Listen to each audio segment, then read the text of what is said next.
Hello guys, in this video I am going to show you how to edit the background of your profile on the ASKfm application. But first I just want to mention, don't forget to subscribe to my channel because at 10,000 subscribers I am going to show you my whole YouTube revenue statistics and growth strategy, how to make money online. Now let's jump into it. First of all, open the application on your phone. After that you should tap on this home button down below on the left side corner of the screen, and then click on your profile picture at the top of the screen on the left side. And after that you should click on this profile picture icon next to your username on the left side of the screen and tap on the last option, edit background.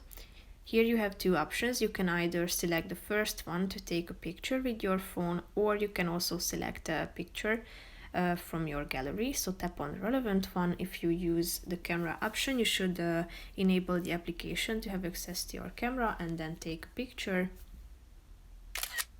Tap on use photo and then it will be set as your background. So feel free to update it anytime by just simply tapping on this profile picture and then edit your background again if you want to.